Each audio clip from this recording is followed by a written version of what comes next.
दोस्तों नमस्कार, मैं राजीव इस वीडियो के माध्यम से आप सबका अपने चैनल पे स्वागत करता हूं। बहुत दिन बाद मैं वीडियो बनाने के लिए प्रेरित हुआ। बहुत सारे साथी कह रहे थे, उनका फ़ोन भी आ रहा था।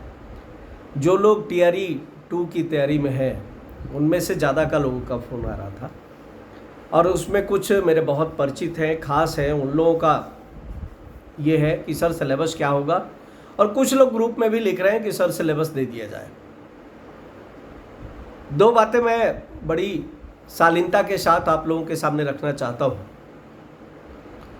पहला ये कि 2019 में जो एस्टेट हुआ था PR 373/2019, वो देने वाले सबसे दुर्भाग्यपूर्ण लोग थे।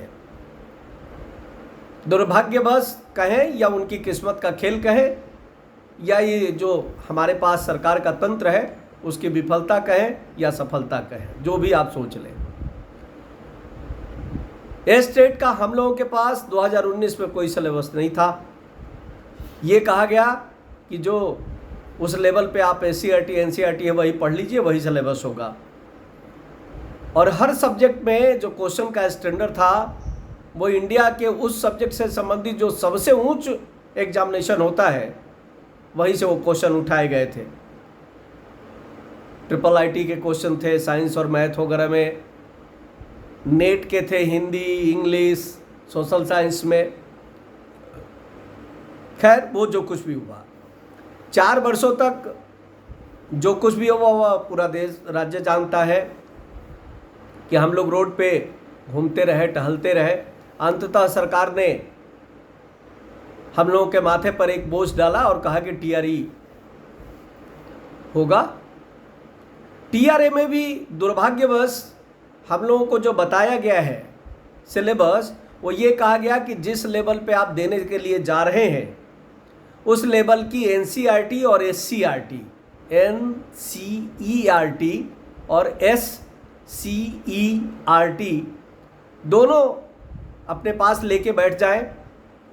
मतलब जो कोई 9-10 का दे रहा है तो ये दोनों बुकें वो 9-10 का ले ले अपने सब्जेक्ट का, और दोनों का चैप्टर वाइज जो सिलेबस है 9 में और 10 में, SCERT का और NCERT का, उन दोनों को लेकर के एक कंपाइल कर ले, उसको एक जगह कर ले, तो देखेंगे कि 90% वही चैप्टर वहाँ NCERT में पढ़ाए जा रहे हैं जो SCERT में है। 1-2 चैप्टर इधर उधर है, तो वही आपका सिलेबस है।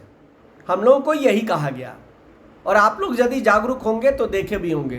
तो सिलेबस के नाम पे अभी हम लोगों के पास में जो टीआरई 1 के लोग हैं वो वही है। लेकिन इसको मैं डिफाइन करने का प्रयास करूंगा कल बोर्ड पे कि आपको क्या क्या अपने सब्जेक्ट में कैसे पढ़ना है। ये कल या परसों मैं प्रयास करूंगा कि इसको डिफाइन कर दूं। मैं कॉलेज में रहूंगा और वहीं बोर्ड पे प्रयास करूंगा कि इसको मैं बता दूं आप लोगों को। तो ये ध्यान में रखना है। और जीएस के लिए आप लोग जानते हैं कि बहुत ही स्तरीय लोक सेवा आयोग लेता है, और लोक सेवा आयोग के अनुसार ही जीएस के पेपर्स होते हैं जो 40 नंबर के पेपर हैं।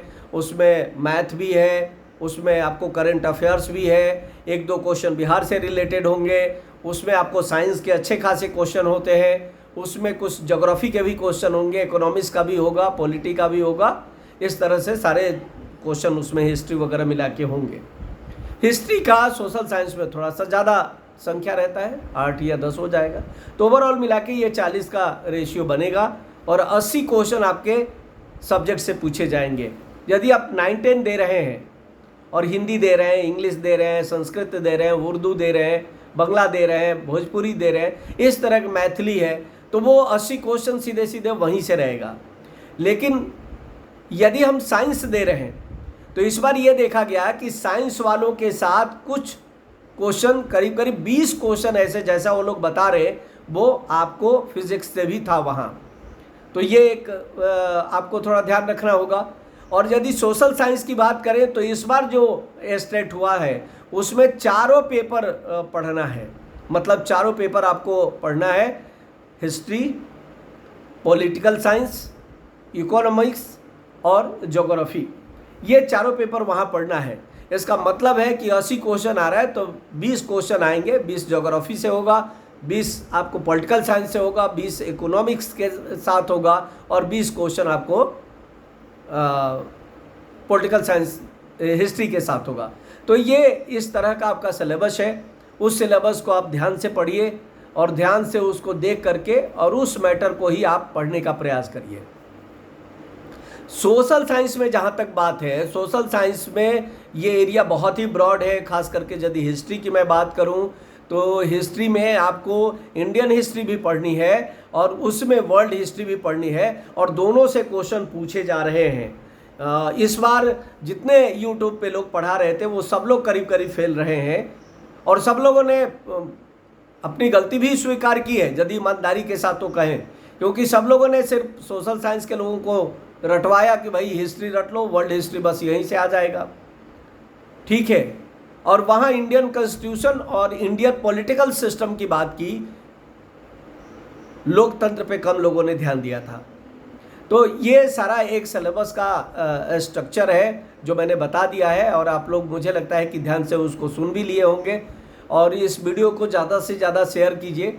फिर मैं कल प्रयास करूंगा एक बार आपके साथ रूबरू होने का इस वीडियो के माध्यम से और उसमें मैं प्रयास करूंगा कि आपके कुछ सवाल भी लूं और आपके सवाल लाइव आऊँगा तभी ले पाऊँगा।